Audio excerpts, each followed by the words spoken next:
வேலூர் மாவட்டம் குடியாத்தம் அருகே காளியம்மன்பட்டி காளியம்மன் கோவில் மற்றும் புதுப்பேட்டை படவேடு எல்லையம்மன் கோவில்களில் ஒரே நாளில் ஆடி மாத திருத்தேரோட்ட விழா வெகு விமரிசையாக நடைபெற்று வருகிறது. இது தொடர்பான மேலும் விவரங்களோடு இணைகிறார் செய்தியாளர் சிதம்பரம். வணக்கம். மேலும் விவரம். வணக்கம் பிரியங்கா. நிச்சயமாக வேலூர் மாவட்டம் குடியாத்தம் அடுத்த காளியம்மன்பட்டியில் உள்ள பழமை வாய்ந்த ஸ்ரீ காளியம்மன் ஆலயத்தில் ஆடி மாதத்தை முன்னிட்டு காளியம்மன் திருத்தேர் வீதி விழா இன்று நடைபெற்றது. முன்னதாக மூலவர் காளியம்மனுக்கு சிறப்பு அலங்காரம் செய்யப்பட்டு பக்தர்களுக்கு காட்சியளித்தார். பின்பு அலங்கரிக்கப்பட்ட காளியம்மன் உற்சவம் தேரில் வைத்து பூக்களால் அலங்கரிக்கப்பட்ட திருத்தேரில் காளியம்மன்பட்டி கிருஷ்ணன்பேட்டை முக்கிய வீதிகளின் வழியாக திருத்தேர் காளியம்மன் தேரை முன்னிட்டு ஏராளமான பக்தர்கள் ஆடு மற்றும் கோடி உள்ளிட்டவற்றை பலியிட்டு நேர்த்தி செலுத்தினர்.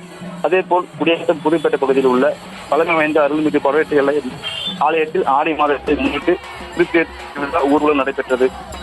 முன்னதாக அலங்கரிக்கப்பட்ட படவேட்டு எல்லைமன் உற்சவ தேரில் வைக்கப்பட்ட காங்கிரஸ் உள்ளிட்ட முக்கிய வீதிகளின் வழியாக ஊர்வலம் சென்றது. வழிநடைக்கும் பக்தர்கள் ஏராளமான காத்திருந்து அம்மனை வழிபட்டனர்.